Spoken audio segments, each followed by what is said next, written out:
Pemirsa, Anda kembali di Selamat Pagi Indonesia dan kita akan lanjutkan perbincangan mengenai bagaimana gambaran kabinet Prabowo Gibran ke depannya. Saya ke Pak Wihadi. Pak Wihadi, jadi sampai saat ini apakah sudah ada tim transisi pemerintahan yang dibentuk oleh Pak Prabowo sebetulnya? Tidak ada tim transisi karena bagaimanapun juga kan Pak Prabowo mengatakan bahwa program Pak Prabowo itu kan melanjutkan dan menyempurnakan. Dan melanjutkan dan menyempurnakan ini kan berkaitan dengan program kerja yang sudah dilakukan oleh Pak Jokowi yang sudah cukup baik yang akan dilanjutkan oleh Pak Prabowo. Jadi tidak ada secara resmi tim transisi yang akan ada perubahan di sini. Jadi ini jelas bahwa tidak ada sampai saat ini tim transisi itu tidak ada yang dilakukan oleh Pak Prabowo. Baik. Nah, tapi tentunya sejumlah masukan sudah datang begitu ya, seperti tadi masukan atau ide untuk menambah jumlah kementerian agar pemerintah bisa berjalan lebih efektif. Tapi ada juga satu masukan Pak Wihadi datang dari Menko Marves, Pak Luhut, yang mengatakan waspada nih dengan orang yang toksik untuk membahayakan kabinet. Nah, tanggapan dari Pak Prabowo apakah sudah ada terkait dengan wanti-wanti dari Pak Luhut ini, orang toksik seperti apa sih yang dimaksud menurut Anda, Pak Wihadi?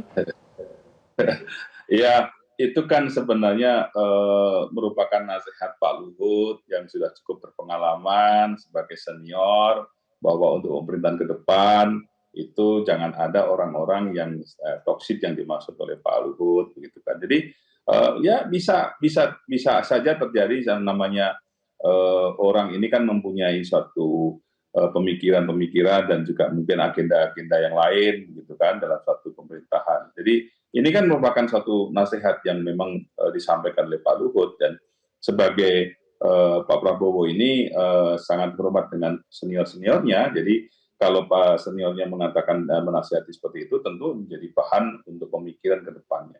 Jadi saya kira itu tidak ada suatu hal yang menjadi masalah yang perlu dibesar-besarkan, karena memang kan biasakan kita menasihati seseorang yang lebih senior, ya kita harus terima.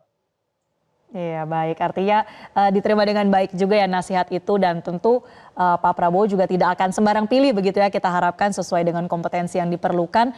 Nah, Pak Jo, menurut Anda apa yang menjadi evaluasi sepanjang beberapa periode terakhir ini, misalnya kalau kita ambil dari pemerintahan Pak Jokowi, apa kemudian yang perlu menjadi evaluasi, walaupun ini akan dilanjutkan ya program-programnya, tapi untuk menghindari kekurangan-kekurangan yang ada, harus seperti apa pembentukan kabinet Pak Prabowo nantinya? Nah, itu dia. Yang paling penting adalah kalau kita lihat keluhan Pak Presiden Jokowi ini, susahnya koordinasi, sinkronisasi, ya, baik antar kementerian lembaga maupun antar pemerintah pusat dengan pemerintah daerah. Nah, tadi ada keluhan beliau kan di forum rapat kerja dengan para kepala daerah. Nah, oleh karena itu, maka ini harus ditutup nih celah ini nih Pak Wihadi, supaya jangan terulang lagi di kabinetnya Pak Prabowo. Koordinasi, artinya KIS namanya, jangan KIS itu ke istana sendiri-sendiri, tapi betul-betul dia sinkronisasi, kolaborasi, koordinasi. Nah, dengan demikian capaian target visi misi itu bisa maksimal. Kalau enggak nanti cuma ngeluh-ngeluh melulu tuh kayak Pak Presiden Jokowi yang tak teratasi persoalannya. Dan ini penting sekali, momen bagus dengan adanya pemerintahan baru, berarti pemerintahan baru, kabinet baru, dengan postur yang baru, berdasarkan pengalaman kekurangan dalam pemerintahan yang lama, yaitu pemerintah Presiden Jokowi. Begitu. Ya, Pak Jo, mungkin secara teknokratis untuk mengelola negara, ini masukan yang sangat baik ya, tadi Anda sampaikan sinkronisasi dan koordinasi diperlukan. Tapi kita juga melihat realitanya bahwa secara politis pasti ada juga kan pertimbangan dari seorang presiden terpilih yang diusung oleh sejumlah partai politik. Nah, bagaimana kemudian titik tengahnya menurut Anda, Pak Jo, untuk mengimbangi adanya berbagai kepentingan yang harus ditampung juga dalam kabinet ke depan? Ya, kalau soal kepentingan-kepentingan politik ya, saya kira tak bisa dikesampingkan. Nah, itu memang menjadi ya syarat mutlak juga.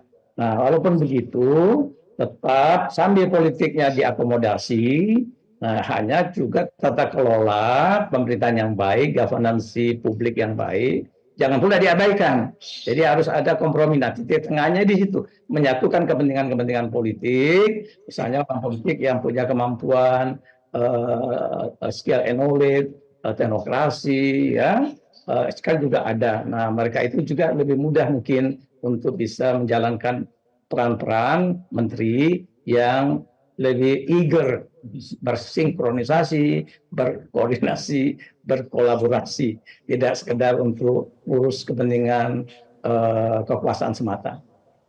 Baik, terima kasih sekali Pak Jo atas masukannya dan juga tadi Pak Wihadi sudah mengonfirmasi terkait dengan sejumlah isu yang berkembang terkait pembentukan kabinet. Sekali lagi terima kasih Pakar Otonomi Daerah Jo Hermansyah Johan dan anggota Dewan Pembina Partai Gerindra Wihadi Wianto telah bergabung bersama kami di Selamat Pagi Indonesia.